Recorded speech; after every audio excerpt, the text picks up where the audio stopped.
ಪದ್ಮನಾಭನಗರ ವಿಧಾನಸಭಾ ಕ್ಷೇತ್ರದ ಕಾಂಗ್ರೆಸ್ ಕಚೇರಿಯಲ್ಲಿ ಶ್ರೇಷ್ಠ ಆರ್ಥಿಕ ತಜ್ಞ ಮಾಜಿ ಪ್ರಧಾನಿ ಡಾಕ್ಟರ್ ಮನಮೋಹನ್ ಸಿಂಗ್ ರವರ ಶ್ರದ್ಧಾಂಜಲಿ ಕಾರ್ಯಕ್ರಮ ಪುಷ್ಪನಮನ.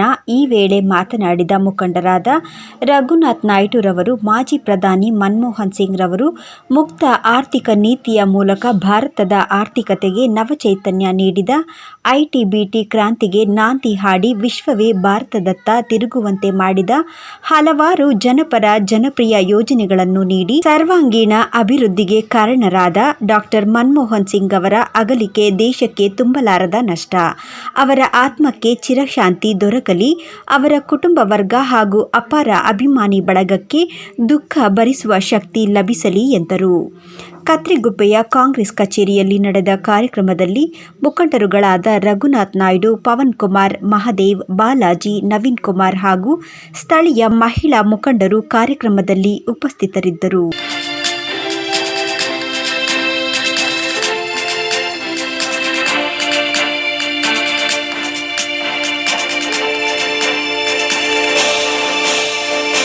ಮನಮೋಹನ್ ಸಿಂಗ್ ಅವರು ನಮ್ಮ ಕಾಂಗ್ರೆಸ್ ಪಕ್ಷಕ್ಕೆ ಭಾಳ ಅವರು ಈ ಥರ ಆಗಿರೋದು ಎಲ್ಲರಿಗೂ ದುಃಖ ಇದೆ. ನಮ್ಮ ರಾಹುಲ್ ಗಾಂಧಿ ಅವ್ರಿಗೂ ಗಾಡ್ ಫಾದರ್ ಆಗಿದ್ರು. ಅವರು ಎಲ್ಲರಿಗೂ ಬೇಜಾರಾಗಿದೆ. ನಮ್ಮ ಪಕ್ಷದ 2004ರಿಂದ 2014 ಪ್ರಧಾನಮಂತ್ರಿಯಾಗಿ ಯಾವುದೇ ಒಂದು ಕಪ್ಪು ಚುಕ್ಕ ಇಲ್ದಿರ ವ್ಯಕ್ತಿಯವರು. ಅವ್ರನ್ನ ಇವನ ಪ್ರಧಾನಿ BJP ಅವ್ರ ಸಮೇತ ಅವ್ರನ್ನ ಅಂಥ ವ್ಯಕ್ತಿ ಅಂದ್ಬಿಟ್ಟು ಕೆಲವು ಸಲಹೆಗಳನ್ನ ಹೋಗಿ ನಮ್ಮ ಇವ್ರ ಹತ್ರ ಮನಮೋಹನ್ ಸಿಂಗ್ ಸುಮಾರು ಅವ್ರ ಮನೆಗೆ ಹೋಗಿ ಭೇಟಿ ಮಾಡ್ಕೊಂಡ್ಬಂದರು. ಈಗ ಏನಿದೆ ಪ್ರತಿಯೊಂದನ್ನು ಈಗ ಫಾರಿನ್ ಫಂಡ್ಸ್ ಎಲ್ಲ ಅವರು ತಂದು ಕೊಟ್ಟಂಥ ಕೊಡುಗೆ ನಮ್ಮ ಕಾಂಗ್ರೆಸ್ ಪಕ್ಷಕ್ಕೆ ದೊಡ್ಡ ನಮ್ಗೆ ದುಃಖ ಆಗ್ತಾಯಿದೆ. ಪ್ರತಿಯೊಬ್ಬರು ಕಾರ್ಯಕರ್ತರಿಗೂ ಮನಮೋಹನ್ ಸಿಂಗ್ ಅವರು ನಮ್ಮ ಕಾಂಗ್ರೆಸ್ ಪಕ್ಷಕ್ಕೆ ಮಾಡಿದಂಥ ಸೇವೆ ಅವರಿಂದ ನಮ್ಮ ಕಾಂಗ್ರೆಸ್ ಪಕ್ಷಕ್ಕೆ ಭಾಳ ಒಳ್ಳೆಯ ಹೆಸರು ಬಂದಿದೆ. ನಮ್ಮ ರಾಹುಲ್ ಗಾಂಧಿ ಅವರಿಗೆ ಮಾರ್ಗದರ್ಶಿಯಾಗಿದ್ದರು. ಅದರಿಂದ ಅವರ ಆತ್ಮಕ್ಕೆ ಶಾಂತಿ ಸಿಗಲಿ, ಅವರ ಕುಟುಂಬಕ್ಕೆ ಒಳ್ಳೆಯದಾಗಲಿ ಅಂತ ನಾವೆಲ್ಲ ಪ್ರಾರ್ಥಿಸ್ತಾ ಇದ್ದೀವಿ. ಆರ್ಥಿಕತೆ ಬಗ್ಗೆ ಇವತ್ತು ಏನು ಈ ರೋಡ್ಸ್ ಬಂದಿದೆ, ಫಾರಿನ್ ಇನ್ವೆಸ್ಟ್ಮೆಂಟ್ಸ್ ಬಂದಿದೆ, ಪ್ರತಿಯೊಂದು ತಂದಿದ್ದು ಅವರೇನೆ. ಆಮೇಲೆ ಬಂದು ಇವ್ರು ಇಂಪ್ಲಿಮೆಂಟ್ ಮಾಡಿದ್ರು. ಅವ್ರು ಏನು ಇವಾಗೆಲ್ಲ ನಮ್ಮ PV ನರಸಿಂಹರಾವ್ ಪ್ರೈಮ್ ಮಿನಿಸ್ಟರ್ ಇದ್ದಾಗಲೇ PV ನರಸಿಂಹರಾವ್ ಫುಲ್ ಅವ್ರಿಗೆ ಫ್ರೀ ಬಿಟ್ಟಿದ್ರು, ನಿನ್ನ ಇಷ್ಟ ಮಾಡ್ಕೊಂತ. ಆವಾಗಲೇ ಅವರು 2009 ಅವ್ರ ಆರ್ಥಿಕ ಮಂತ್ರಿ ಆಗಿದ್ದಾಗ ಆವಾಗ ಅವರು ಫಾರಿನ್ ಇನ್ವೆಸ್ಟ್ಮೆಂಟ್ ತಂದು ರೋಡ್ಸ್ ಆಗಿರ್ಬೋದು ಎಲ್ಲ ಪ್ರತಿಯೊಂದನ್ನು ಆ ಕಂಪ್ನಿಗಳ ಆ್ಯಕ್ಟೆಲ್ಲ ತೆಗೆದು ಅವರೇ ಇದೆಲ್ಲ ಮಾಡಿದ್ದು. ಅದಾದಮೇಲೆ 2019 ಇಂಪ್ರೂವ್ಮೆಂಟ್ ಆಯಿತು. ಆಮೇಲೆ 10 ವರ್ಷದಲ್ಲಿ ಅವ್ರು ಮಾಡಿದಂಥ ಕೊಡುಗೆಗಳು ಇವರೆಲ್ಲ ಮುಂದುವರಿಸ್ಕೊಂಡು ಹೋಗ್ತಾಯಿದ್ರು ಅಷ್ಟೇ. ಬರೀ ಕಾಂಗ್ರೆಸ್ ಅವ್ರಿಗೆ ಪಕ್ಷಕ್ಕೆ ಅಲ್ಲ, ಇಡೀ ಭಾರತಕ್ಕೆ ಒಂದು ಲಾಸ್ ಅನ್ಬೋದು ನಮ್ಮ ಮನಮೋಹನ್ ಸಿಂಗ್ ಅವರ ಇದ್ರದ್ದು. ಇವತ್ತು ನಾನು ಇನ್ನೂ ಅವಾಗ ಸ್ಕೂಲ್ ಹುಡುಗ, ನಮ್ಮ ಫೈನಾನ್ಸ್ ಮಿನಿಸ್ಟರ್ ಆಗಿದ್ದರು. ಇವತ್ತೇನು ನಮ್ಮ ಎಕನಾಮಿ ಬೆಳೆದೈತೋ, ನಮ್ಮ ದೇಶದ ಆರ್ಥಿಕ ಸ್ಥಿತಿ ಇವತ್ತು ಬೆಳೆದೈತೋ, ಅದಕ್ಕೆ ಮೂಲ ಕಾರಣ ನಮ್ಮ ಡಾಕ್ಟರ್ ಮನಮೋಹನ್ ಸಿಂಗ್ ಅವರು. ಯಾವ ರೀತಿ ಅಂದರೆ ಆವಾಗ ಲಿಬ್ರಲೈಸೇಷನ್, ಪ್ರೈವೇಟೈಸೇಷನ್, ಗ್ಲೋಬಲೈಸೇಷನ್ ಅಂತ ಎಕನಾಮಿನ ಓಪನ್ ಅಪ್ ಮಾಡಿ 1991 ಒಂದು ದಾರಿ ಮಾಡಿಕೊಟ್ರು. ಅದಾದಮೇಲೆ ಬೇರೆ ಪಕ್ಷಗಳು ಅದು ಇದು ಅಂತ ಬಂದು ಕಟ್ಟಿರ್ಬೋದು. ಬಟ್ ಇವತ್ತು ಸಾಫ್ಟ್ವೇರ್ ಇರಲಿ, ನಮ್ಮ ಕಂಪ್ಲೀಟ್ ಟೆಕ್ನಾಲಜಿ, ಮ್ಯಾನುಫ್ಯಾಕ್ಚರಿಂಗ್ ಪ್ರತಿಯೊಂದಕ್ಕೂ ಇವತ್ತು ಅವರೇ ಮೂಲ ಕಾರಣ.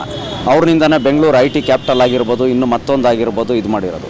ಆಮೇಲೆ ಯಾರು ಇವತ್ತು ಸುಮ್ಮನೆ ಕರಪ್ಷನ್ ಎಗ್ನೆಸ್ಟ್ ವಾಯ್ಸ್ ರೈಸ್ ಮಾಡ್ತಾರೋ ಅವ್ರದ್ದು ಏನು ಅವ್ರಿಗೆ ಇದ್ರದ್ದು ಕಾಂಟ್ರಿಬ್ಯೂಷನ್ ನಮ್ಗೆ ಗೊತ್ತಿಲ್ಲ. But right to information act ಅಂತ ತಂದಿದ್ದೀವ್ರೆ, ರೈಟ್ ಟು ಎಜುಕೇಷನ್ ಆ್ಯಕ್ಟ್ ಅಂತ ತಂದಿದ್ದೀವ್ರೆ, ಫುಡ್ ಸೆಕ್ಯೂರಿಟಿ ಬಿಲ್ ಅಂತ ತಂದು ಬಡವ್ರಿಗೆ BPL ಕಾರ್ಡ್ ಇವತ್ತು ಎಲ್ಲರಿಗೂ ವಿದೇಶ ಇವತ್ತು ಎಷ್ಟೋ ಜನ ಅಂದ್ಕೊಂಡವ್ರೆ ಬೇರೆ ಪಕ್ಷದವ್ರು ಯಾರೋ ಮಾಡಿರೋದು BPL ಕಾರ್ಡ್ ಅಂತ. BPL ಕಾರ್ಡ್ ಅಂತ ಫಸ್ಟ್ ಕಾನ್ಸೆಪ್ಟ್ ತಂದು ಅಕ್ರಾಸ್ ಇಂಡಿಯಾ ಮಾಡಿರೋದೇ ನಮ್ಮ ಡಾಕ್ಟರ್ ಮನಮೋಹನ್ ಸಿಂಗ್. ಈ ಥರ ಹಲವಾರು ಒಂದು ಸಾಮಾಜಿಕ ಆಮೇಲೆ ದೇಶನ ಶಕ್ತಿಪಡಿಸೋವಂಥ ಪ್ರೋಗ್ರಾಮ್ಸ್ ತಂದು ಪ್ರತಿಯೊಬ್ಬರು ಸಮಾನತೆಯಿಂದ ಕರ್ಕೊಂಡೋಗಿದ್ದ ಒಂದೇ ಏಕೈಕ ನಾಯಕ ನಮ್ಮ ಭಾರತ ಇತಿಹಾಸದಲ್ಲಿ ಅಂದರೆ ನಮ್ಮ ಡಾಕ್ಟರ್ ಮನಮೋಹನ್ ಸಿಂಗ್ ಅವರು. ಆಧಾರ್ ಕಾರ್ಡ್ ಅವರು ಇಂಪ್ಲಿಮೆಂಟ್ ಮಾಡಿದ್ದು ಅವರೇ. ಪ್ರತಿಯೊಂದು ಇವರೆಲ್ಲ ಮಾಡಿದ್ದು ನ್ಯೂಕ್ಲಿಯರ್ ಡೀಲ್ ಇರ್ಬೋದು, ಪ್ರತಿಯೊಂದು ಇವರಿಂದ ಇದ್ರದ್ದು ಇಲ್ಲ ನೀವು ಮಾತಾಡಿದ್ರು. ಬಟ್ ನಮ್ಮ ಯಂಗ್ಸ್ಟರ್ಸ್, ದೇಶದ ಇವತ್ತು ಯಂಗ್ಸ್ಟರ್ಸ್ ಏನಿದ್ದಾರೆ ಅವರು ಎಲ್ಲರೂ ಒಂದು ನೆನಪಿಡ್ಕೊಬೇಕು. ಫಸ್ಟು ದೇಶನ ಮುಂದುವರ್ಸೋಕ್ಕೆ ಡೋರ್ ಓಪನ್ ಮಾಡಿ, ಪ್ರೈವೇಟೈಸೇಷನ್ ಮಾಡಿ ಇವತ್ತು ಒಂದು ಜಾಬ್ ಎಲ್ಲ ಎಜುಕೇಷನ್ ಇವತ್ತು ಡೆವಲಪ್ಮೆಂಟ್ಗೆ ದಾರಿ ಮಾಡಿಕೊಟ್ಟಿದ್ದಂಥ ಮನುಷ್ಯ ಅಂದರೆ ನಮ್ಮ PM ಡಾಕ್ಟರ್ ಮನಮೋಹನ್ ಸಿಂಗ್ ಅವರು. ಅದ್ರ ಮನಸ್ಸಲ್ಲಿ ಇಟ್ಕೊಬೇಕು. ಕಾಂಗ್ರೆಸ್ ಪಕ್ಷಕ್ಕೆ ಒಂದೇ ಅಲ್ಲ, ಇವತ್ತು ನಮ್ಮ ಭಾರತಕ್ಕೂ ಈ ಅನ್ಬೇರೇಬಲ್ ಲಾಸ್ ಇದು ನಮ್ಮ ಇವರು ಡೆತ್ ಬಂದುಬಿಟ್ಟು ಅನ್ಬೇರಬಲ್ ಲಾಸ್. ಅಮರ್ ರಹೆ, ಆತ್ಮ ಶಾಂತಿಸ್ಲಿ. ಯಾವತ್ತಿಗೂ ಅವರು ನಮ್ಮ ಮನಸ್ಸಲ್ಲಿ, ಆಮೇಲೆ ಇಲ್ಲಿ ಭಾರತದಲ್ಲಿ ಮಾಡಿರೋದಂಥ ಈ ಕಾರ್ಯ ಇದರಲ್ಲಿ ಆ ರೂಪದಲ್ಲಿ ಅವರು ಉಳಿತಾರೆ.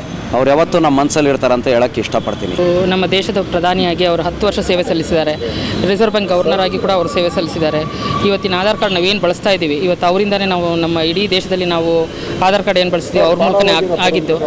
ಅವರಿವತ್ತು ಒಂದು ಸೋನಿಯಾ ಗಾಂಧಿ ಮೇಡಮ್ ಅವ್ರಿಗಾಗಿರ್ಬೋದು, ರಾಹುಲ್ ಗಾಂಧಿ ಅವ್ರಿಗಾಗಿರ್ಬೋದು, ಪ್ರಿಯಾಂಕಾ ಗಾಂಧಿ ಅವ್ರಿಗಾಗಿರ್ಬೋದು ಮಾರ್ಗದರ್ಶಕರಾಗಿದ್ದರು. ಅವರು ಒಂದು ದೇಶದ ಬೆನ್ನೆಲುಬಾಗಿ ತುಂಬ ಕೆಲಸ ಮಾಡಿದ್ದಾರೆ. ಇವತ್ತು ಅವರಿಂದ ನಾವು ದೇಶ ಸುಭಿಕ್ಷವಾಗಿ ನಾವು ನಡ್ಕೊಂಡು ಹೋಗ್ತಾ ಇದ್ದೀವಿ. BPL ಕಾರ್ಡು ಎಲ್ಲ ಸಾರ್ವಜನಿಕರು ಬಳಸ್ತಾ ಇದ್ದೀವಿ. ಇವತ್ತು ತುಂಬಲಾರದ ನಷ್ಟ ಅದು ಇವತ್ತು ನಮಗೆ. ಅವರಿಗೆ ಅವರ ಆತ್ಮಕ್ಕೆ ಶಾಂತಿ ಸಿಗಲಿ ಅಂತ ನಾವು ಕೇಳ್ಕೊಳ್ತೀವಿ.